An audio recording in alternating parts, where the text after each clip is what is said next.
안녕하세요. 오늘은 설명절입니다. 설날 또 우리 가족들과 함께 또 일가 친지들과 함께 또 한국에서 중국에서 복되고 소중한 시간 또 즐거운 시간 보내시기를 축복합니다. 오늘 저희들에게 주신 하나님의 말씀은 요한복음 6장 16절에서 29절입니다. 요한복음 6장 16절에서 29절 말씀. 드물매 제자들이 바다에 내려가서 배를 타고 바다를 건너 가버나움으로 가는데 이미 어두웠고 예수는 아직 그들에게 오시지 아니하셨더니 큰 바람이 불어 파도가 일어나더라. 제자들이 노를 저 심여리쯤 가다가 예수께서 바다 위로 걸어 배에 가까이 오심을 보고 두려워하거늘 이르시되 내니 두려워하지 말라 하신대 이에 기뻐서 배로 영접하니 배는 곧 그들이 가려던 땅에 이르렀더라. 이튿날 바다 건너편에 서 있던 무리가 배 한 척 외에 다른 배가 거기 없는 것과 또 어제 예수께서 제자들과 함께 그 배에 오르지 아니하시고 제자들만 가는 것을 보았더니 그러나 디비라에서 배들이 주께서 축사하신 후 여럿이 떡 먹던 그곳에 가까이 왔더라. 무리가 거기에 예수도 안 계시고 제자들도 없음을 보고 곧 배들을 타고 예수를 찾으러 가버나움으로 가서 바다 건너편에서 만나 랍비여 언제 여기 오셨나이까 하니 예수께서 대답하여 이르시되 내가 진실로 진실로 너희에게 이르노니 너희가 나를 찾는 것은 표적을 본 까닭이 아니요 떡을 먹고 배부른 까닭이로다. 썩을 양식을 위하여 일하지 말고 영생하도록 있는 양식을 위하여 하라. 이 양식은 인자가 너희에게 주리니 인자는 아버지 하나님께서 인치신 자니라. 그들이 묻되 우리가 어떻게 하여야 하나님의 일을 하오리까? 예수께서 대답하여 이르시되 하나님께서 보내신 이를 믿는 것이 하나님의 일이니라 하시니. 봉도이들이 말씀 가지고 폭풍 속에 오신 주님이라는 제목으로 말씀 전하겠습니다. 오늘은 예수님께서 디베랴 바닷가에서 오병 이어 기적을 베푸신 이후에 건너편 마을 가브나움으로 배를 타고 가다가 바다 한가운데 있었던 일, 그리고 그 일과 건너편 마을에서 베푸신 그 교훈에 대해서 나오고 있습니다. 바다 한가운데 우리 예수님께서 무리를 걸어 가셨습니다. 이 스토리는 마태복음, 마가복음에도 등장을 하고 있습니다. 주님이 바다 위를 거니신 이유가 여러분 뭐라고 생각하십니까? 뭔가 대단한 것을 과시하기 위해서일까요? 우리 주님은 뭐 그걸 과시하지 않아도 이미 오병이어 사건 때에 백성들에게 많은 사람들을 먹이시고 장정만 5,000명 그리고 전부 합한 2만 명 되는 사람들을 먹이시고 그들에게 양식을 공급하셨던 인생 가운데 평생 잊혀지지 않는 놀라운 표적을 보여주신 바가 있었습니다. 근데 뭐 대단한 걸 또 제자들에게 보여주기 위해서 무리를 걸어가신 것, 그것은 아닐 것입니다. 주님은 모든 표적을 보이던 메시지를 담고 그 일을 하셨음을 볼 수가 있는데요. 오늘 이 사건도 우리 주님이 말씀하시는 메시지가 담겨 있다는 것입니다. 이 메시지는 무조건 구원과 관련이 있습니다. 예수님이 이 땅에 오신 목적이 특별한 뭔가를 보여주기 위해서가 아니라 죄인을 구원하기 위해서 오신 분이라는 것을 나타내신 것이죠. 자, 그러면 무리를 걷는 것과 구원과 무슨 관련이 있습니까? 본문에 나오는 이 물은 세상을 나타내고 물 위에 배를 타고 가는 제자들, 우리의 인생을 나타냅니다. 그리고 그 가운데 불어오는 풍랑, 이것은 우리가 세상에서 마주하는 온갖 시련과 고통을 나타내는 것입니다. 이런 우리 인생 가운데 우리 주님이 찾아오셨다라는 것입니다. 이런 설정을 놓고 우리가 한번 생각해 봐야 됩니다. 지금 제자들이 배를 타고 건너편 가버나움으로 가고 있는데 날은 이미 어두워졌고 예수님은 그들과 함께 하지 않았습니다. 그런데 큰 바람이 불어오고 파도가 일어나기 시작을 했던 것입니다. 여러분 머릿속으로 이 상황을 한번 상상해 보십시오. 지금 제자들 가운데 적어도 한 6명 가까이는 어부 출신이에요. 그들은 밤에 고기를 잡는 그들이 익숙해져 있는 사람입니다. 그렇기 때문에 밤에 배를 타고 건너는 것은 매우 그들에게는 그냥 일반적인 것이었습니다. 전혀 문제될 것이 없습니다. 하지만 아무리 익숙한 인생이라고 할지라도 예상되는 일이 있는 반면에 예상할 수 없는 일들이 발생할 수가 있다라는 것입니다. 특별히 갑자기 불어닥친 이 풍랑은 도저히 예측할 수 없는 그런 자연적인 현상입니다. 그런데 이런 예기치 못한 풍랑을 만나게 되면은 우리 인생 굉장히 힘들어지고 고통스러워진다라는 것입니다. 오늘 제자들도 갑작스럽게 풍랑을 만나고 바다 한가운데 그들이 어찌할 바를 모르면서 힘써 노를 졌습니다. 노를 져서 한 10여리쯤 갔다라고 말하고 있습니다. 10여리는 5, 6km 정도 되는 그런 거리인데요. 풍랑이는 가운데 5, 6km를 노를 져 갔는데 이게 뭐 그들이 원하는 목적지로 갔는지 안 그러면 다른 쪽으로 갔는지 노를 짓는다는 것이 그게 결코 쉬운 일이 아니다라는 것을 알 수가 있습니다.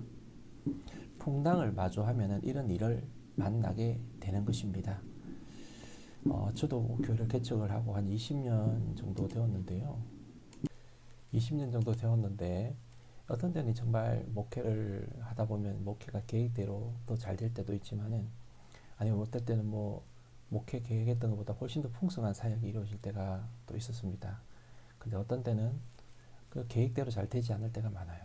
그러니까 일이 비틀어지고 또 돌발 상황이 발생하면서 어려움을 만날 때가 있었습니다. 고생은 고생대로 했는데 결과는 만족스럽지 못한 이런 경우가 생기게 되는 거예요. 회사 생활도 마찬가지죠.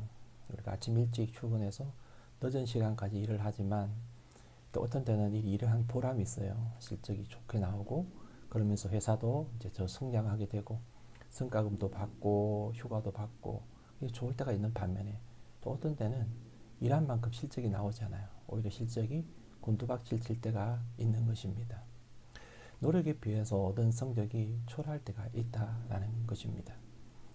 이제 춘제를 맞이해서 지금 바깥에 폭죽 소리가 막 들리잖아요. 지금 낮 시간인데도 폭죽 소리가 들리고 있는데 사람들이 뭔가 잘 되기를 바라면서 이렇게 밤이 아니라 낮 시간에도 이렇게 폭죽을 터뜨리는데 우리 생각했던 것만큼 그렇게 또 인생이 잘 되는 것이 아닌 거예요. 오늘 풍랑을 맞는 제자들의 모습이 바로 그런 모습이다라는 것입니다. 인생을 살다 보면은 좋은 일도 있지만은 이렇게 예기치 못하는 어려움이 얼마든지 발생할 수가 있다라는 것입니다. 중요한 것은요, 이런 일이 발생하고 발생하지 않고 그게 아니라는 거예요. 풍랑이 일고 풍랑이 일지 않는 이것은 우리가 결정할 사항이 아닌 것입니다.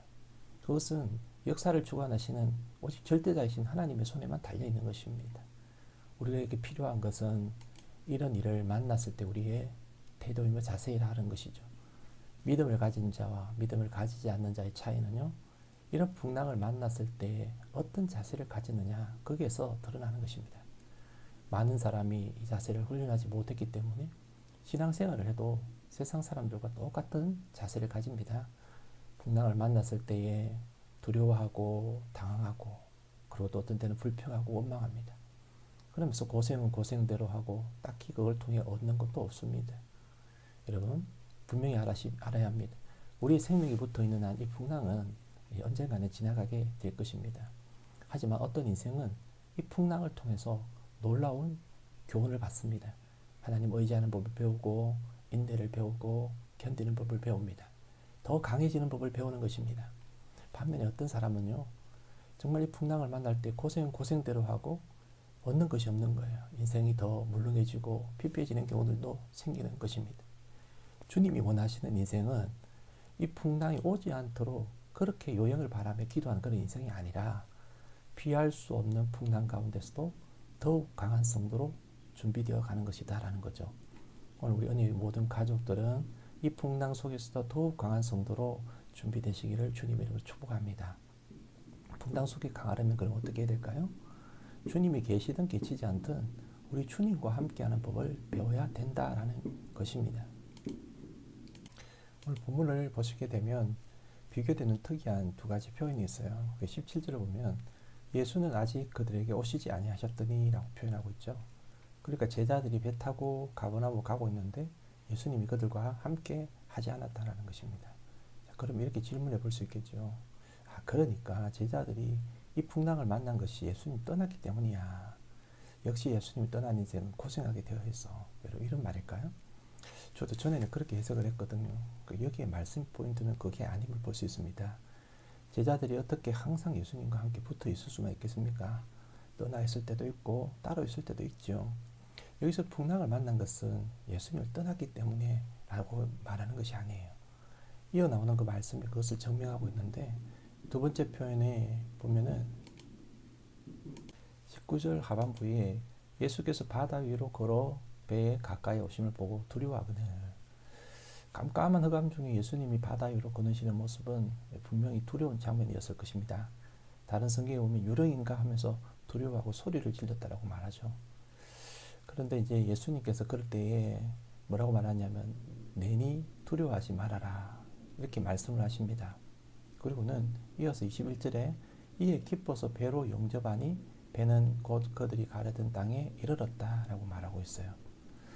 이 말씀이 우리들에게 주는 교훈이 무엇입니까? 예수님이 오시지 않고 이 말씀의 핵심은 주님이 계속 우리와 함께 하시겠다는 것을 말해주는 것입니다. 인생의 풍랑 속에도 예수님과 함께 하면 전혀 두려울 것이 없다라는 거죠. 우리 주님께서 바다 위로 걸어오셨다라고 말하고 있잖아요. 이것은 우리 인생의 바다 위에 우리 주님이 걸어오고 계시다. 즉 다른 말로 하면 주님이 함께 동행하고 계시다라는 것을 나타내는 약속의 표현입니다. 우리가 여러분 직장에 있든 가정에 있든 교회에 있든 주님은 우리와 동행하십니다. 믿으시기 바랍니다. 내가 기뻐 즐거워할 때도 우리 주님이 함께 하시고요. 풍랑을 만나 고생고생하는 그 현장에도 주님은 함께 하시는 것입니다. 이 풍랑을 내 힘으로 헤쳐나가고 하면 얼마나 힘이 들겠습니까? 주님의 손을 꼭 붙들고 가시는 인생 되기 바랍니다. 풍랑 위로 걸어오시는 예수님을 내 인생의 배로 기쁘게 영접하셔서 주님과 내내 동행하며 사시는 복된 인생 되시기를 축복드립니다.